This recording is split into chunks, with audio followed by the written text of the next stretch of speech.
I never thought my name would sound so strange coming from another man's mouth. It wasn't in conversation, or in a toast to celebrate a birthday, but from the trembling voice of a priest standing at a pulpit. My name, my years of life, my supposed death. I stood just outside the church doors, the late afternoon light falling against the stained glass windows, and I could hear every word as if it were meant to bury me alive. Inside, my children sat in the front pews dressed in black. Lucas had his arm around his wife, Clara, who was dabbing her eyes with a tissue. Matthew leaned forward, whispering to someone, a smirk cutting across his face before he quickly masked it with feigned sorrow. I saw Emma too, my youngest, staring at the floor with her jaw tight, as though even she couldn't quite reconcile this lie with the father she once clung to. The sound of laughter carried between hymns. It wasn't loud, not enough to scandalize the guests, but enough for me to hear from where I stood. A bitter, private laugh between siblings who thought they had won. I pressed my hand against the wooden frame of the door, my knuckles pale, wondering if I was dreaming, if grief had finally made me lose touch with reality. I was not dead. My breath fogged in the cool air. My heart beat hard in my chest. Yet here they were, celebrating my absence as if it were a blessing. A wave of memories broke over me. I saw myself 20 years younger, standing in the same church, holding Lucas's tiny hand as we laid flowers at his mother's grave. He was just a boy then, sobbing into my coat. I had promised him I'd never leave, that I'd carry both father and mother inside me, so he would never feel abandoned. To hear his voice now cold, detached, speaking of me in the past tense cut deeper than any blade ever could. I told you, Clara whispered to Lucas, her words sharp but low. It's better this way. Now we can move forward without him holding us back. My chest burned. Without me holding them back. Without the man who sold his only car so Emma could attend her first year of college. Without the man who worked until his hands stiffened just to keep the roof standing over Matthew's head. Without the man who believed love alone was enough to keep a family bound. For a moment, I considered leaving, walking away, and letting them live with their falsehood. But then I heard it. My name again. This time read aloud in a will. My belongings distributed as if my pulse had already ceased. The room erupted in soft applause, in relieved sighs, in whispers of finally. I closed my eyes and breathed deep. If they had already buried me in their hearts, then I would let them finish their celebration. And when the time was right, I would show them what it feels like when the dead walk among the living. That was the moment I decided I would attend my own funeral. The morning after I overheard them whispering about my so-called funeral, I woke with a heaviness that pressed against my ribs. The house felt too still, too neat, like a stage that had already been cleared of its actors. A plate from last night's dinner sat untouched on the counter. I had cooked for myself, but every bite tasted like ash. I sat at the kitchen table, my hands resting on the wood worn smooth by decades of family meals. I remembered when that same table was alive with noise, Emma balancing her books while eating cereal, Lucas making jokes that sent milk through Matthew's nose, Clara teasing them all as if she had always belonged. Those sounds were gone now. In their place, silence. And silence, I realized, has a way of making you feel invisible long before anyone dares to say you are gone. I reached for the old photo frame propped against the salt shaker. It was our last family picture together, taken one summer at the lake. My hair was darker then, my shoulders stronger. The children smiled because they still looked at me with pride. Because back then, they believed I could fix anything. I traced Emma's little face in the corner of the picture. She had been so small, barely keeping her balance in the grass. I had scooped her into my arms right after the photo was taken. "Don't let me fall, Dad," she had whispered. And I never did. Yet now, here I was, treated like a shadow in my own home, as if my body was still breathing, but my soul had already been excused from the room. I found myself asking questions I had never dared to speak aloud. Had I failed them somehow? Had my love become a burden instead of a gift?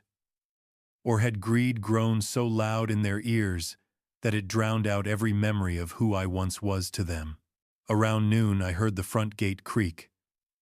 My neighbor, Mrs. Delaney, left a small basket at my doorstep. Fresh bread, a jar of her preserves, and a note scribbled in her hurried handwriting. Asterisk. Thinking of you. Stay strong. Asterisk. I hadn't told her anything, but somehow she knew. People always sense when a storm is gathering inside a house, even if the windows are closed. I sat with that bread and jam, tears blurring the edges of the note. It wasn't hunger that made me eat. It was the reminder that someone still saw me, still remembered I existed. But as the sweetness filled my mouth, a bitter thought rose stronger than ever. My own children did not. That evening, while washing the single plate I had dirtied, I heard Lucas's voice echo from the yard. He thought I wasn't home. He was speaking to Clara on the phone, his words muffled but clear enough. "Once it's done, we'll be free. Dad won't stand in our way anymore." I gripped the edge of the sink until my fingers went white. They weren't just waiting for me to die. They were planning at my erasure, my silence, my vanishing from their story. And that was the first time the thought came to me. Perhaps they had already begun to write me out of life itself. That night I could not sleep. The ceiling above me seemed lower than ever, pressing down, as if even the house itself wanted to suffocate me. I lay there with the quilt pulled to my chest, listening to the faint creaks in the hallway, the restless movements of a home that no longer felt mine. Every sound reminded me of something lost. The soft click of the pipes recalled the nights I had stayed up fixing them with my own hands. The faint rustle of branches against the window carried me back to bedtime stories when the children begged me to read just one more page before sleep. Those echoes tormented me because they belonged to a time when I was still needed. When dawn finally broke, I dragged myself out of bed, my body heavy with a weariness no rest could cure. I poured coffee into the chipped mug Emma had once painted for me, its uneven brushstrokes spelling out, "Best Dad." The colors had faded, but I held it as if it were gold. Staring into the dark surface of the drink, I whispered to myself, "Am I already gone to them?" By mid-morning, the answer came in the cruelest way. I shuffled to the mailbox, expecting bills or perhaps a letter from an old friend.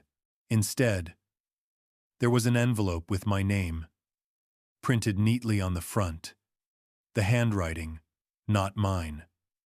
I tore it open, with trembling fingers. Inside was a pamphlet, glossy and perfumed with ink. Memorial service for Richard Hale. Asterisk. My name. My face printed beneath. A date. A time. A place.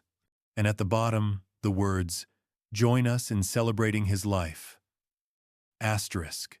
For a long while, I simply stood in the doorway, the paper shaking in my hand. Celebrate.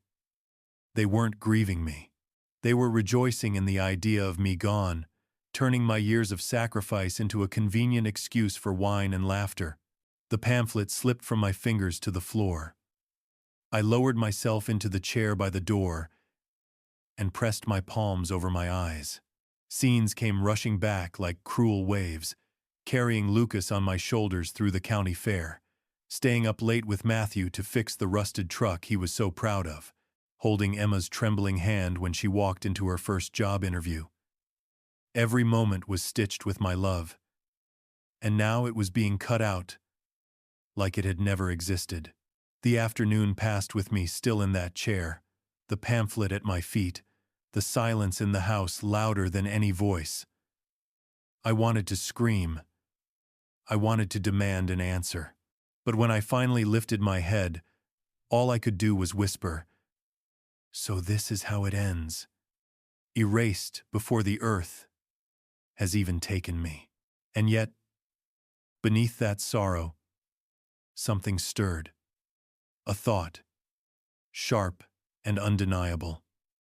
If they were ready to bury me while I still breathed, then I would not let them have the last word. That was the moment I decided to find out exactly what they were planning, and why. The following days moved like shadows across the walls, slow and heavy. I barely spoke to anyone, not even Mrs. Delaney when she waved from across the street. I kept the blinds half closed, the rooms dim, as though I were already practicing the role they had written for me.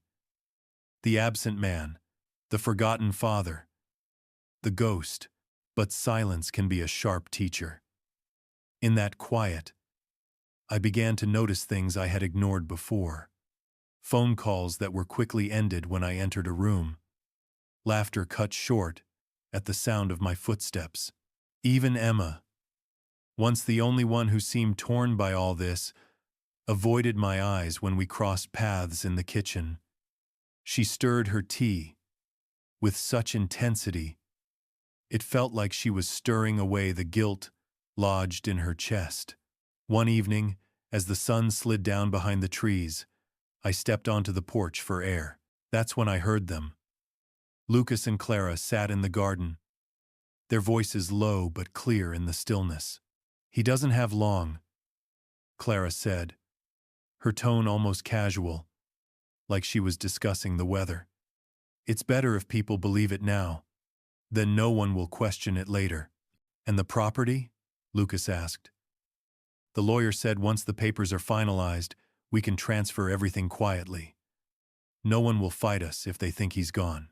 I pressed my back against the wall, my breath trapped in my chest. My son, my flesh, and blood, talking about me as though I were a document to be signed, a chair to be moved, an obstacle to be cleared from their lives. When their voices faded, I returned inside, each step heavier than the last. I sat at the table, staring at the pamphlet, still lying where I had left it.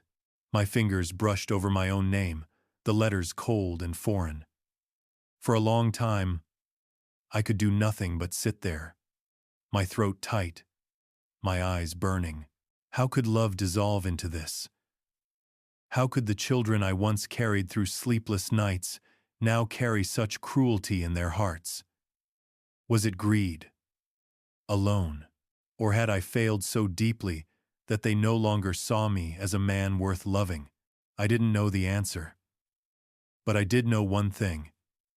If I allowed this to continue in silence, they would bury me long before the earth had a chance. That night, as the house settled into sleep, I whispered into the darkness, "You want me gone, but I am still here."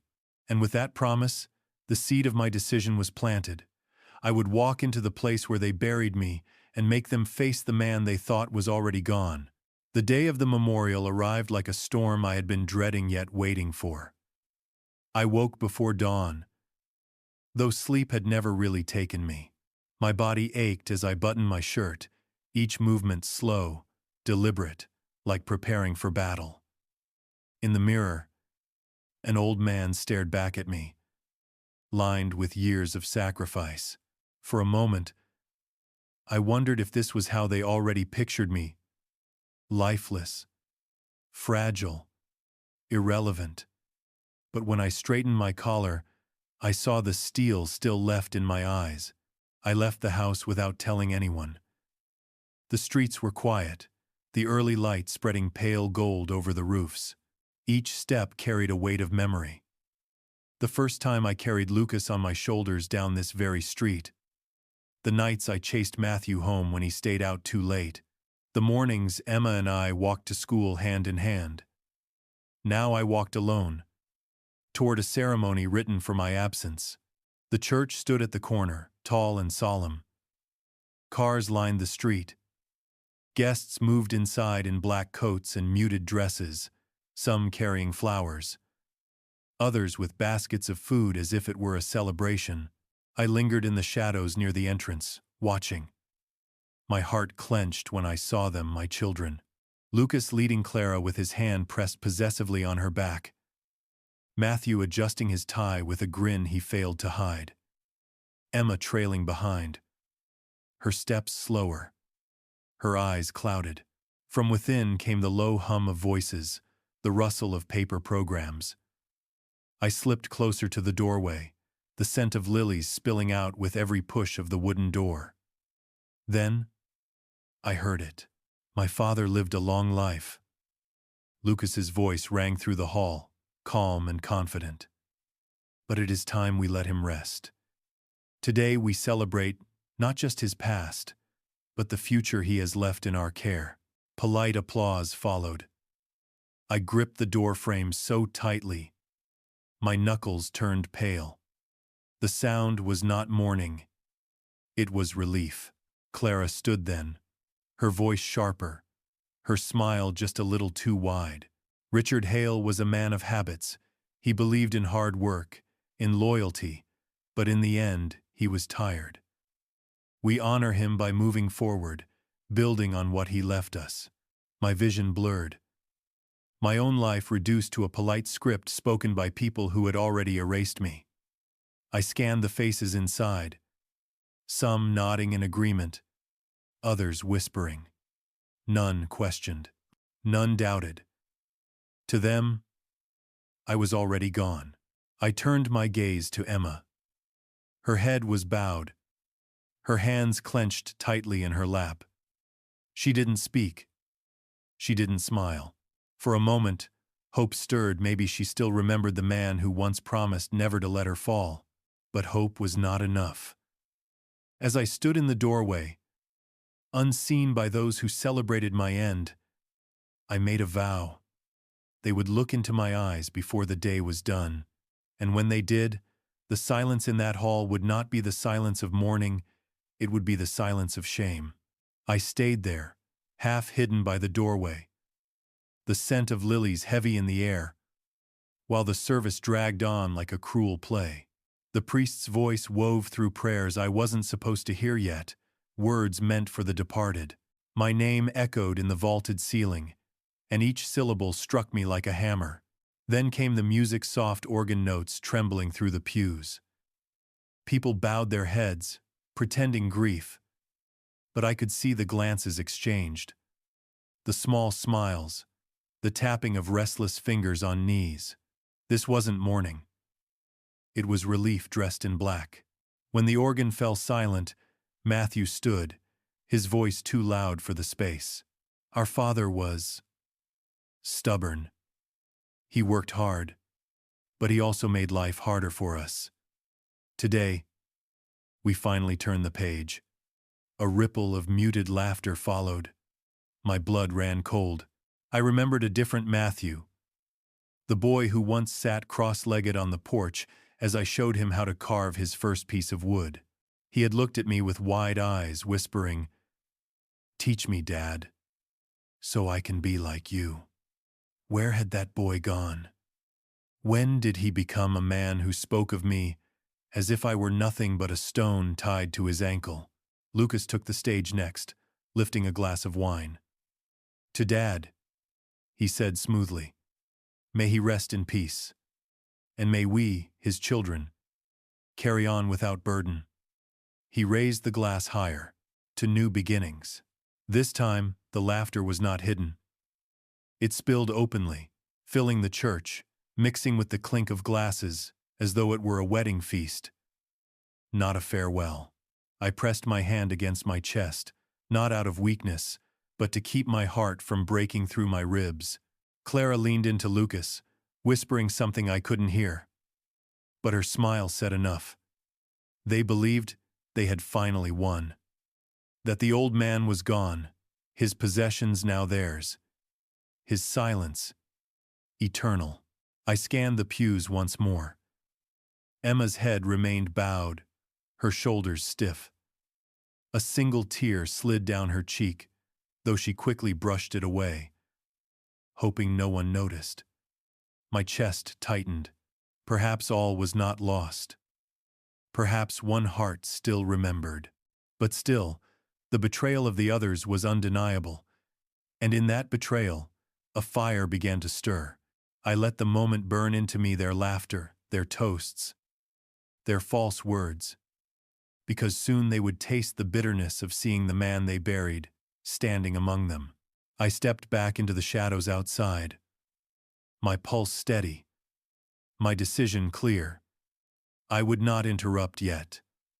I would let them celebrate their false triumph, let them drink and speak freely, because when the truth arrived, it would strike harder than any sermon or eulogy. And as I walked away from the doorway, the echo of their laughter still in my ears, I whispered to myself, they thought this was the end of my story, but it was only the beginning of theirs. The celebration stretched on inside, but I walked the length of the block, each step carrying me deeper into the storm raging in my chest. The evening air was cool, almost gentle, but it could not soothe me. Every word I had overheard clung like smoke to my clothes. They toasted to my absence. They laughed at my silence. They divided what was never theirs to claim. I stopped beneath an old oak tree near the edge of the churchyard, the same tree where, years ago, Emma had played hide-and-seek with her cousins after a Sunday picnic. I remembered her laughter, her little hands pressed to the bark as she counted with her eyes closed. "Don't peek, Dad," she had called out. That memory stung. It reminded me of the days when I was more than an obstacle, more than a name to be crossed from a ledger. I leaned against the trunk and closed my eyes. I tried to steady myself, to breathe, but the weight of it all pressed harder with each passing minute. My mind drifted back through the years' nights of calloused hands from factory shifts, mornings when I slipped, folded bills under their pillows so they could buy lunch at school, sacrifices I made without complaint. I had believed that love, when given freely, always returned. But now I knew that even love could be buried under greed. A voice startled me. "Mr. Hale?" I turned to see Paul Jennings, an old friend who had worked alongside me decades ago. His hair was thinner now, his posture bent, but his eyes carried the same steady kindness. "What are you doing out here?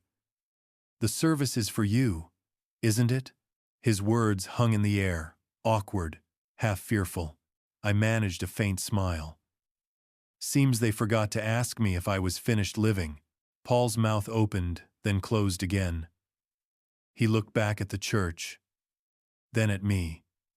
"They said you passed quietly, in your sleep. I'm sorry, Richard. I didn't know what to believe. It's easier for them if I'm already gone," I said softly. "But I'm still here, Paul. And I've seen everything." He placed a hand on my shoulder, heavy with unspoken words. "Then you need to show them. Don't let them write your story without you." I nodded, though my throat was too tight to answer. Paul's words echoed exactly what had been circling in my heart. I could not stay hidden forever. I had to face them. Not as a ghost, but as the man they tried to erase. I straightened, watching through the church windows as my children laughed, their glasses raised high. For a moment, the sorrow in me threatened to pull me under. But then a new thought emerged, sharp and unyielding. They had written my funeral without my permission. Now, I would write the ending, and when I stepped into that room, their voices would fall silent in a way they had never known before. I waited until the last hymn faded and the voices inside grew louder, freed from the weight of ceremony. It was no longer a service. It was a gathering, a feast disguised as grief. Through the stained glass I could see the movements, wineglasses lifted, heads thrown back in laughter, hands clapping shoulders, as though my departure had given them permission to celebrate their own freedom. I pulled the door open slowly, its hinges groaning. The sound was small, yet in my chest it roared like thunder. My shoes struck the stone floor, each step echoing in the hall. At first, no one noticed, too lost in their joy, too certain that I belonged only in memory. Then Emma looked up. Her eyes widened, her hand flew to her mouth, and the glass she held slipped from her fingers, shattering against the floor.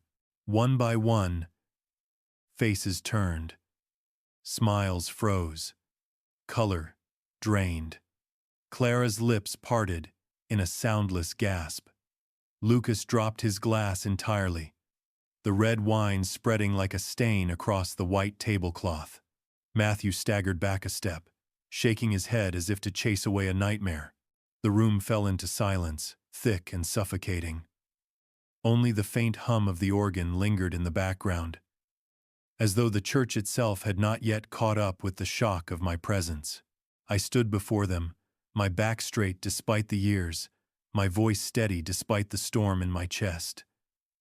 "You speak of me in the past tense," I said, my words carrying into every corner of the hall. "You drink to my absence, you toast to your freedom. But as you can see, I am not gone. Not yet." A murmur rippled through the crowd. Some guests crossed themselves. Others whispered frantically. But my children, my own blood, remained frozen in place, caught between fear and shame. Lucas finally found his voice. This isn't possible," he stammered. I what?" I cut in, my tone sharper. "I lived too long? I loved you too much? Or is it simply that I refused to die on your schedule?" Clara tugged at Lucas's sleeve, whispering something I couldn't hear. He didn't respond. His eyes stayed locked on me, wide and hollow. I stepped closer, letting the silence between us deepen until it pressed against every chest in the room. "You wanted me erased," I said quietly, "but I am here. And before this night ends, you will understand what it means to bury a man while he still breathes." No one moved. No one spoke. The only sound was the slow drip of spilled wine hitting the floor. And in that moment, I knew the time had come not just to reveal myself, but to reveal everything they had tried to hide in the shadows of my supposed grave. I stood there in the center of the church, the air so thick with silence that even the candles seemed to hesitate in their flicker. Faces stared at me as though I had risen from the grave. Eyes wide, mouths half open, the laughter still frozen on their lips. I let the weight of that silence stretch, let them feel the unease of looking at the man they thought they had already buried. Emma was the first to speak. Her voice trembled, but her words cut through the stillness. "Dad, you're here." She rose slowly, as if afraid I might vanish if she moved too quickly. "Yes, Emma," I answered softly, my gaze shifting from her to the others. "I am here. I was always here. But you—" My voice broke, not from weakness, but from the wound of betrayal. "You chose to pretend I was gone."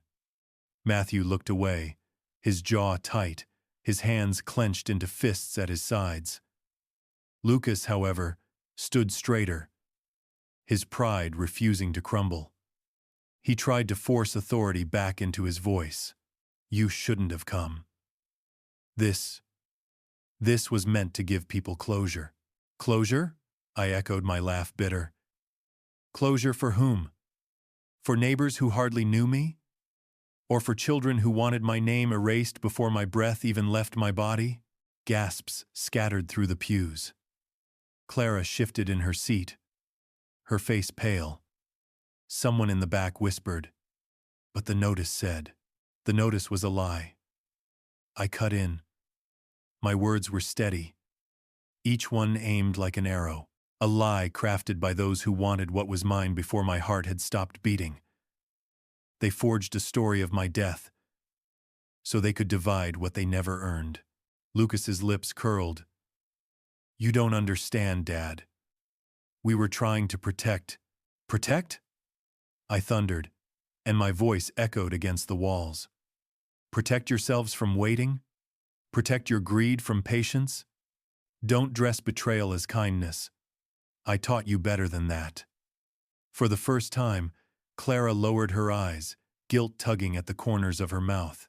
Emma's tears brimmed over, sliding down her cheeks as she whispered, I didn't want this. I swear, Dad, I didn't. I softened when I looked at her, but I didn't let the fire in me fade. You may not have wanted it, Emma, but you sat in silence while your brothers planned my funeral. And silence, my dear, is as sharp as betrayal. No one dared speak after that. The truth hung heavy in the room, impossible to escape. I let them sit with it, let it seep into their bones. Because this was only the beginning. I had not just come to show them I was alive. I had come to show them what they had awakened in me. And soon, I would lay bare every secret they thought would be buried along with my name. I walked slowly toward the front of the church, each step echoing against the old stone floor. The very place they had chosen to bury me in memory now carried the sound of my living footsteps. And with every beat, I saw their faces sink deeper into shame. I stopped where the priest had stood only minutes before, where my eulogy had been read aloud like a final sentence. I turned to face them all. You spoke of my life as though it were finished, I said, my voice low, but sharp. You toasted to freedom, you divided what I built, and you clapped each other on the back like men who had won a prize. But I am not gone. And now, before this night ends, we will speak of truth. A hush settled over the room. Guests who weren't family looked at one another nervously, unsure if they should leave or stay.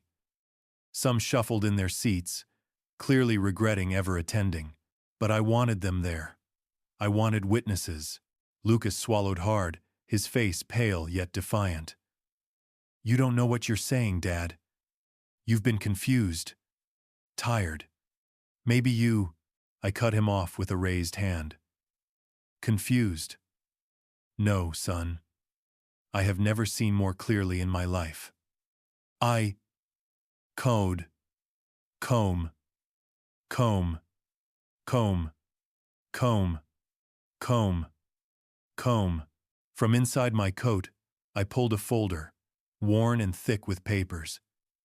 The sound of it striking the pulpit made several people flinch.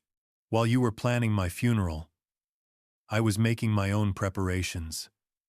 These are bank statements, deeds, legal documents. Every choice I made in the last years of my life is here, sealed and witnessed. Clara's face drained of color. Matthew leaned forward, whispering harshly to Lucas, but his voice carried in the still church. Did you know he had those? Lucas shook his head, his bravado cracking. He's bluffing, he muttered, though his voice betrayed uncertainty.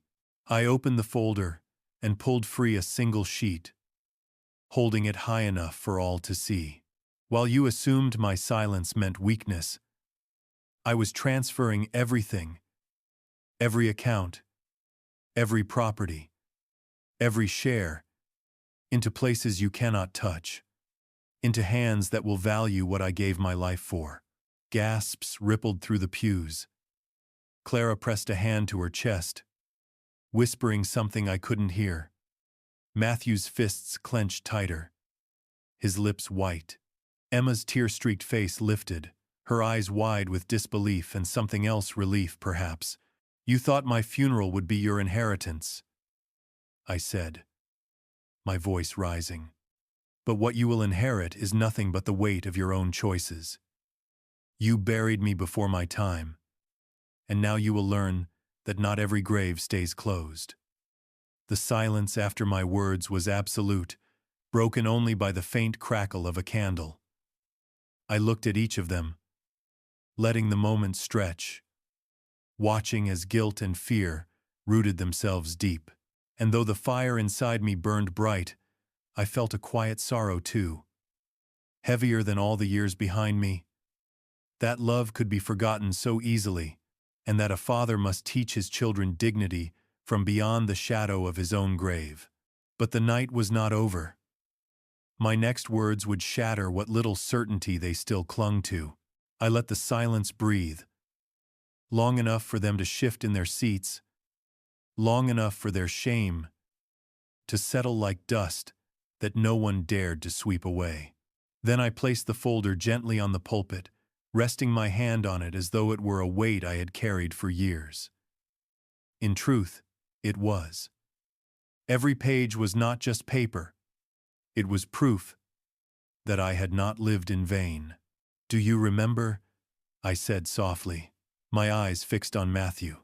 "The winter you wanted to quit school because you felt you weren't smart enough? I worked double shifts for months so I could hire a tutor. I told you that you had it in you, that you were more than you believed, and you proved me right." Matthew's face twitched, but he said nothing. "And Lucas," I continued, turning my gaze toward him, "when your first business collapsed, you came to me. Ashamed, empty-handed. Who lent you money without asking for it back? Who told you failure was not the end, that you could start again?" Lucas shifted, his pride faltering beneath the weight of memory.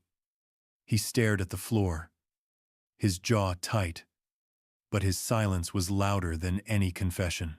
Finally, I looked to Emma, and my voice softened. "And you, my little one, when you trembled before that first job interview, who held your hand? Who told you that no matter what the world thought of you, you would always matter to me?" Tears streamed down her cheeks. "You did, Dad," she whispered, her voice breaking. I let her words hang in the air before speaking again. "I gave everything. I had my strength, my time, my love. And tonight, you thanked me with a funeral I was never meant to attend. Tell me, is this the family I raised? Or have you all become strangers in my own house?" The guests shifted uncomfortably. A few stood quietly and slipped out, unwilling to be part of what had become less a memorial and more a reckoning. Lucas finally spoke, his voice cracking under the weight of the moment. We thought it was time, Dad. You're old. We wanted to secure things before it was too late." "Too late for what?" I asked, my voice low but firm. "Too late for me to remind you that I am still alive? That love is not measured in property or money or deeds? You chose convenience over respect, and now you will live with that choice." I lifted the folder once more and held it to my chest. "Every decision I made in these documents ensures one thing. You will inherit nothing until you learn what it means to honor a man, not bury him while he still breathes." A heavy hush fell again, and in that hush, I felt the sadness cut deeper than the anger. My children had not only betrayed me, they had betrayed themselves. And as I stepped down from the pulpit, I knew the time had come for them to face the one truth they feared most: that a father's silence can end, but a father's judgment will echo far longer than his absence. I descended the steps of the pulpit slowly, each movement deliberate, the wooden boards creaking beneath my weight. The church felt colder now, though the candles still burned. My children watched me with wide eyes, their faces pale as though they had seen a ghost. Perhaps in a way they had. Not the ghost of a dead man, but the spirit of a father they had buried too soon. I stopped in the aisle, looking down the row where they sat. Lucas clenched his jaw, his pride clashing with the fear flickering in his eyes. Matthew's hands trembled against his knees, the same hands I had once held steady as he learned to ride his first bicycle. Clara shifted uncomfortably, her lips pressed tight, her gaze darting toward the exit as if escape might erase her guilt. And Emma, dear Emma, looked at me with sorrow so deep it nearly unraveled my resolve. Do you know what it feels like? I began, my voice softer now, edged with a grief that no fire could hide. To hear your own name spoken, as though you were gone? To hear your children drink to your absence, to your silence, while you still draw breath? No one answered. Their silence was louder than words. I carried you when you were weak. I continued. I built this life with blood in my hands and hope in my heart. And tonight, I heard those years reduced to a toast. A toast. My voice broke, the bitterness too heavy to swallow. Is that the measure of my life to you? Emma shook her head, tears falling freely. No, Dad. Not to me. I closed my eyes for a moment, steadying myself against the flood of sorrow. When I opened them, I turned to the guests who still lingered, their faces uneasy, caught between curiosity and shame. You came here believing you were honoring a man's life. Instead, you witnessed his children dishonor it. Remember this night, not as my funeral, but as the day truth walked into this room. One by one, the guests lowered their gazes. Some stood and left quietly, the door closing behind them with soft thuds that echoed in the hollow silence. Those who remained sat stiff, afraid to move, afraid to breathe too loudly. I turned back to my children, my voice now calm, almost gentle. You thought you could decide when my story ended, but you do not write my ending. I do. And tonight, I've chosen to remind you that the dead cannot speak, but the living can. I let the words linger, heavy and unshakable. Then I stepped aside, leaving the pulpit behind me, and waited, because I knew the time had come not for me to speak further, but for them to answer for what they had done. And in that waiting, the silence grew so deep, I wondered which of them would dare to break it first. The silence stretched until it became unbearable. I stood in the aisle, my hands clasped in front of me, watching the children I had once carried now crumble under the weight of their own choices. Finally, Matthew rose to his feet. His movements were restless, his voice trembling between defiance and desperation. You don't understand, Dad, he blurted. We weren't trying to hurt you. We were... He faltered, his eyes darting toward Lucas, searching for support. Finish it, I said quietly. Say what you meant. Matthew's shoulders sagged. We thought it was time to move on. You've been slowing down. Always sick. Always tired. We thought it would be easier if... He stopped, shame sealing his mouth. Easier if I disappeared. I finished for him. The words tasted bitter, but they were true. Lucas stood then, sharper than his brother, though I could see the cracks in his pride. We did what we had to do. You cling to the past, Dad, to sacrifices no one asked for. We're adults now, and you... His voice caught, then hardened. You're a burden. That's the truth. The word cut through me like ice. A burden. After all the nights I stayed awake to keep food on their plates, after every dream I buried to raise them, I was now no more than an inconvenience to be cleared away. I looked at Emma. Her lips parted, her face stricken with horror. Don't say that, she whispered. Don't you dare call him that. Lucas turned to her, his face dark with frustration. You don't know what it's been like, Emma. Carrying him, carrying his weight. Carrying him? She snapped, her voice shaking but strong. He carried us. All of us. And you sit here in black suits laughing over wine, calling him a burden? You should be ashamed. The church shook with her words. For the first time, someone had broken the cycle of silence. And it wasn't me. It was Emma, the child I thought I had lost to their lies, standing tall, her voice echoing against the rafters. I felt something stir in my chest, not relief, but a fragile thread of hope. Perhaps not all was gone. Perhaps not all had been buried. Lucas glared at her. But the fire in his eyes flickered uncertainly. Clara tugged at his arm, whispering frantically, but he shook her off. Matthew sat down heavily, his face buried in his hands.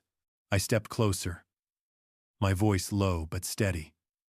A burden, I repeated, letting the word linger. If that is how you see me, then you will carry nothing from me. Not my name, not my home, not a single piece of the life I built. Because I would rather give it all to strangers than to children who buried their father while he still breathed. Gasps rippled through the pews. Emma covered her mouth, her eyes wide. Lucas opened his mouth to argue, but for the first time, no words came. And in that silence they realized the truth. The inheritance they had celebrated was already slipping through their fingers. The weight of my words hung over the church like a storm cloud. Lucas's face drained of color. His lips pressed together in a tight line, as if he could hold back the tide of consequences with silence. Matthew sat hunched forward, his hands trembling against his knees. Clara shifted nervously, glancing toward the door, as though she wanted to escape the judgment pressing in on her from every side. But Emma remained standing, her chin high though her eyes glistened with tears. "Dad's right," she said firmly, her voice echoing off the wooden beams above. "You all forgot who he is. You forgot what he's done for us. And now, you want to erase him so you can divide what's his. How can you call yourselves his children?" Lucas finally snapped. "Stop defending him, Emma. You don't understand how hard it's been. Watching him get weaker. Watching him hold on to things that should already be ours. We had to make a choice." I stepped forward, close enough that I could see the beads of sweat forming on his temple.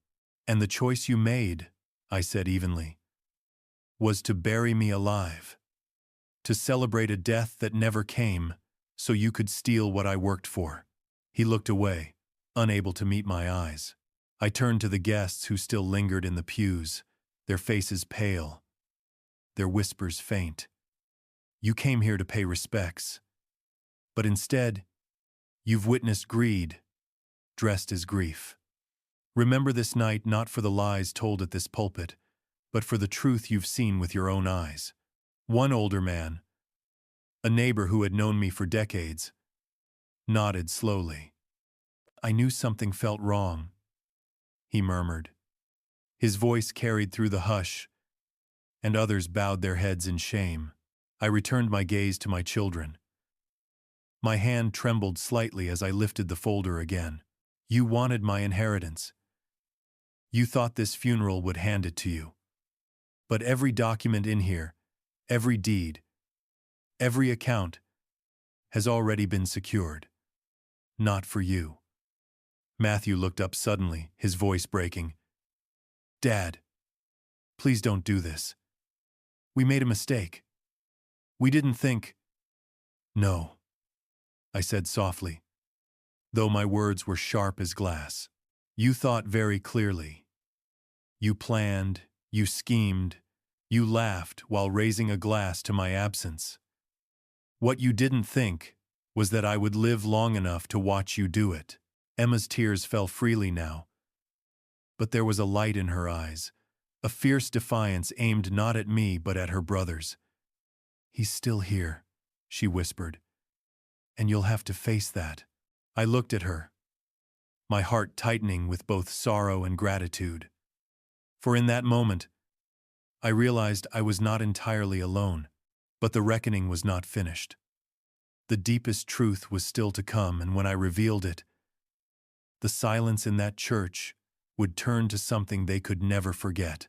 I stood tall in the aisle, the folder pressed against my chest, and for a long moment I let the quiet settle like ash after a fire.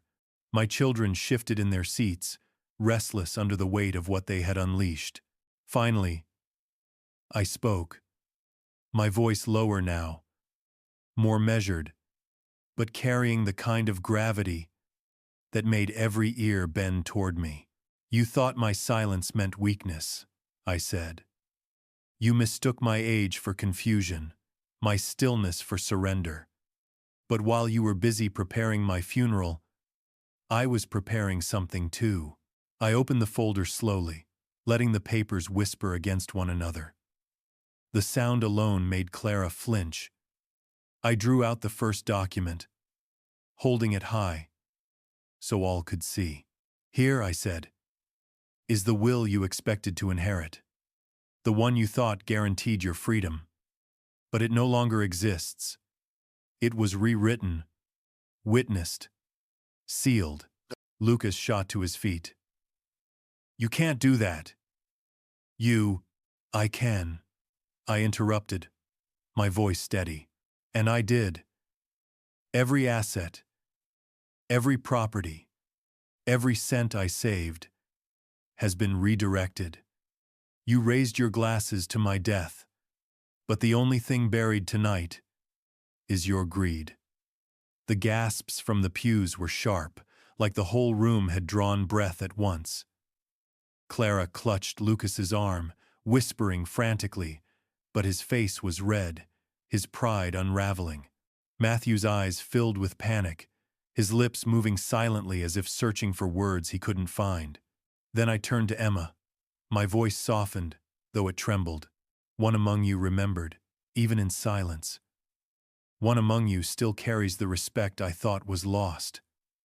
Emma, the new will bears your name, not because you begged for it, but because you never wished me gone." Her hand flew to her mouth. Tears streamed freely down her cheeks.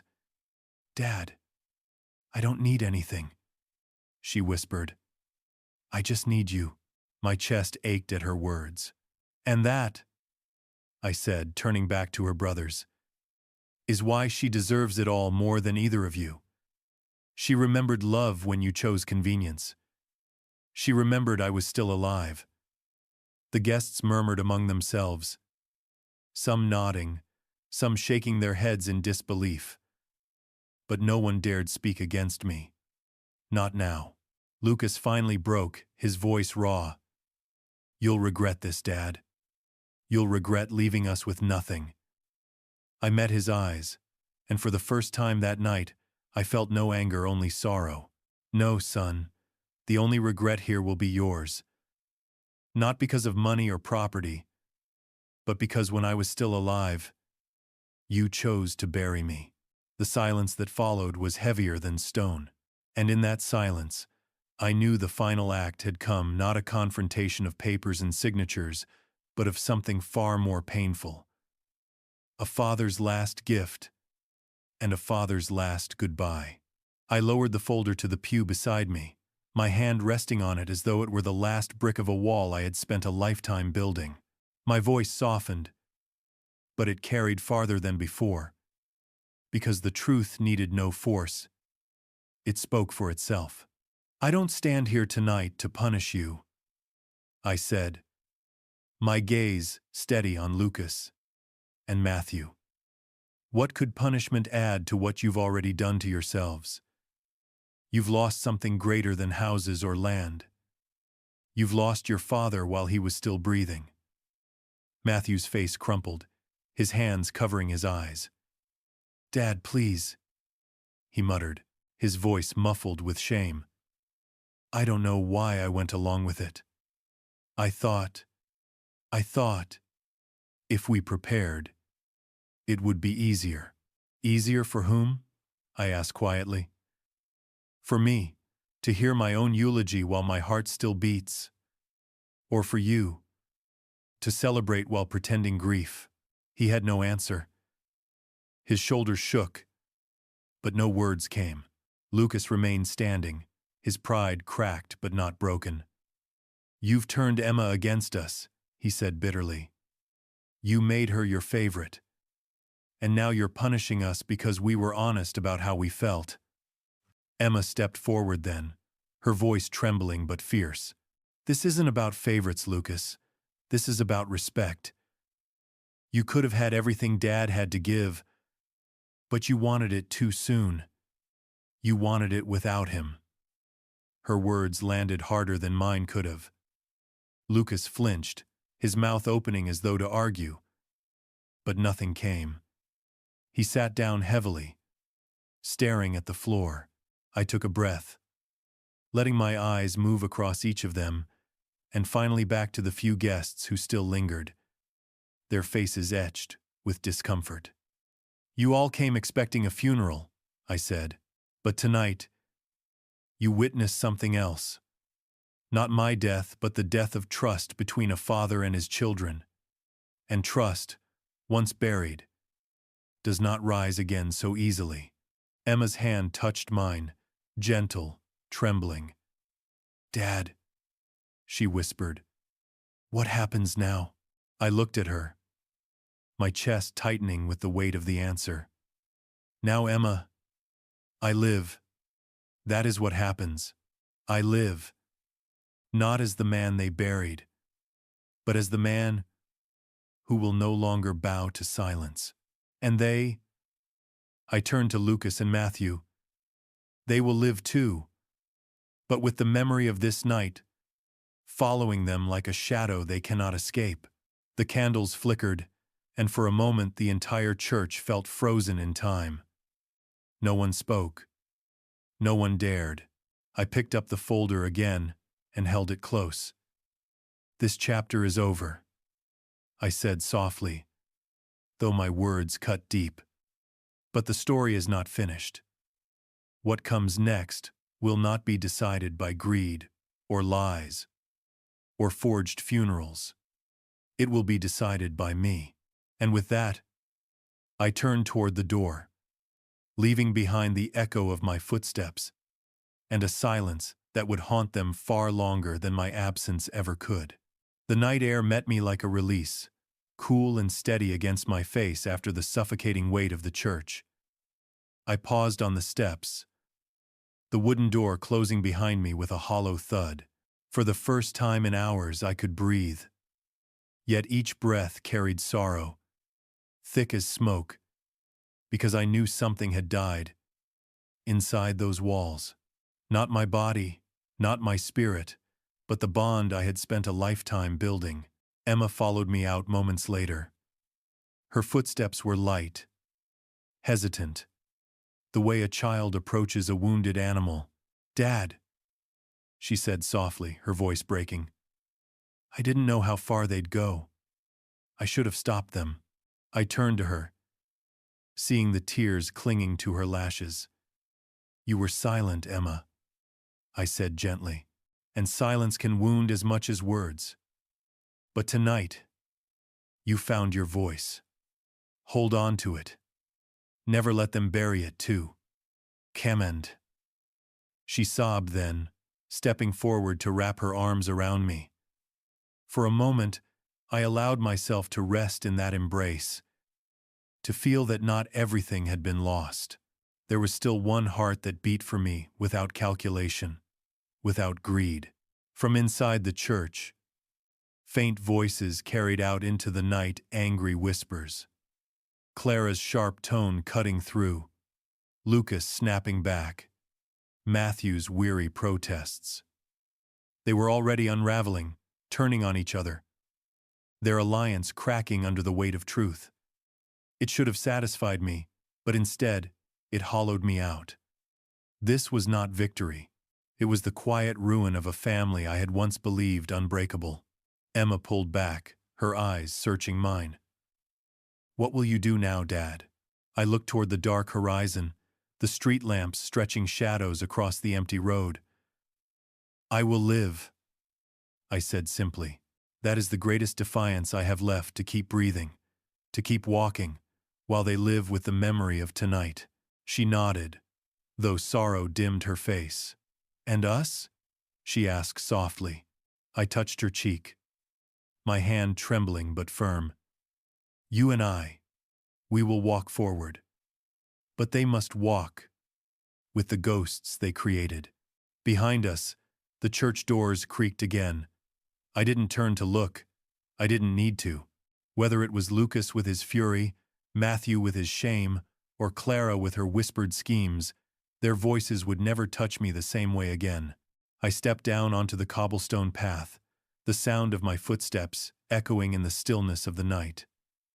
Emma walked beside me, her hand tucked into mine, fragile but certain. And as we disappeared into the shadows beyond the churchyard, I carried with me the bitter truth. Sometimes a man must attend his own funeral to finally learn who his children truly are. What I did next, none of them could have imagined, but it was the only way left to teach them the meaning of respect. The days that followed carried an eerie stillness, as if the world itself was holding its breath. After what had happened, word spread quickly through town. Neighbors knocked on my door with cautious faces, some offering quiet apologies for attending, others bringing small gifts of bread or fruit, as if to prove they had not joined in the betrayal. I thanked them all, but inside, a hollowness lingered. Emma stayed close during those days. She prepared tea, straightened the rooms, and sat with me in the evenings, her presence a balm to the wound left by her brother's treachery. Sometimes she spoke, sometimes we sat in silence, the quiet broken only by the ticking of the old clock on the mantel. Yet in her eyes, I saw the sorrow of someone who had watched her family fracture before her very gaze. Lucas and Matthew did not come. Clara, I heard, had left for her sister's house, furious that the plan had collapsed. I imagined their nights filled with arguments, accusations, flying in the dark. And though part of me longed for reconciliation, another part knew the truth. Some betrayals cannot be undone. On the third evening, as the sun dipped low and painted the sky in streaks of gold, I sat at the table with Emma. Between us lay the folder, the one that had silenced a room and shattered illusions. She traced the edge of it with her finger, hesitant. "Dad," she whispered, "are you sure about this? About leaving it all? To me?" I looked at her, really looked at her. The daughter, who had bowed her head in shame during my false eulogy, but who had stood tall when it mattered most. "Emma," I said softly, "I am not rewarding you with things. I am entrusting you with memory. You remembered me while I was still alive. That is worth more than any inheritance." Tears welled in her eyes. "I don't want to be the reason they hate you more." "They don't hate me," I answered, though my voice wavered.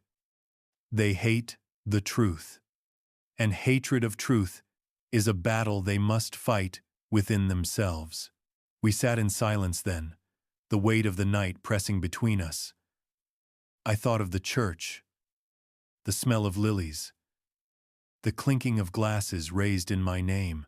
I thought of the stunned silence when I appeared, the way their laughter had collapsed into horror. Those memories would follow me for the rest of my days, but I no longer feared them. They were my shield, my proof, my reminder that dignity must be defended even when love fails. As the light faded, I rose slowly, my joints stiff, but my spirit steady. "Emma," I said, my hand resting on hers. The funeral they planned was meant to bury me. But what I did that night was not just to leave them speechless. It was to show them that a man's worth is not decided by greed or by silence or by the date on a pamphlet. It is decided by how long his voice carries after they try to erase it. And with that, I knew. My story was not ending. It was only beginning again, written in the ink of survival. What came next would not be about inheritance or punishment, but about something far greater, the kind of legacy that even death could not steal. Morning sunlight spilled through the curtains, soft and forgiving, yet my heart carried the weight of shadows.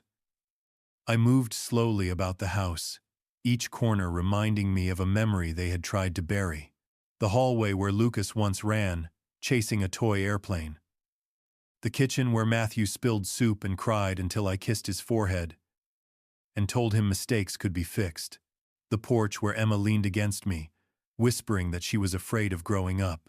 Now those memories felt both tender and cruel proof of the love I had given and of the love that had not been returned. Emma joined me at the table, carrying 2 cups of tea. She slid one toward me, her eyes searching mine. "I keep thinking about that night," she said softly. "How quiet it got when you walked in. They looked at you like they were staring at death itself." I sipped the tea, the warmth steadying my hands. In a way, they were. They were staring at the death of their illusion. The illusion that I would fade quietly, that I would hand over my life before it was finished. She lowered her gaze, her voice trembling. "Do you think they'll come back? Try to make amends?" I sighed, the sound heavy in the stillness. "Maybe. Guilt is a powerful visitor, but forgiveness isn't given like bread from an oven. It takes time, and sometimes, it never comes at all." Her hand reached across the table, resting gently on mine. "I don't want you to feel alone." I looked at her, my eyes stinging. "As long as you remember me while I still breathe, Emma, I am not alone." The clock on the mantel ticked, each sound echoing the truth I carried. Life is not measured by the houses you own or the money in your account. It is measured by who remembers you with respect when you're gone and who honors you while you're still here. That evening, as dusk painted the sky in muted blues, I stepped outside. The air was cool, carrying the faint scent of lilacs. I looked down the street toward the church. Its steeple, a dark silhouette against the fading light. For the first time, I felt no anger, only a quiet sorrow that my children had chosen greed over love. But beneath that sorrow was something steadier, stronger. I had faced my funeral and walked away alive. I had forced them to see the man they tried to erase, and I had spoken words that would echo in their hearts long after mine stopped beating. Emma joined me on the porch, her hand slipping into mine. We stood there in silence, watching the night gather. I thought of Lucas, of Matthew, of Clara, and I wondered if, in their dreams, they now saw me not as a burden, but as the ghost of their own betrayal. And though the chapter of my so-called funeral had closed, another had begun. The life I would live, not in their shadow, but in my own light. For sometimes, the greatest revenge is not to punish those who buried you alive, but to keep living where they expected only silence.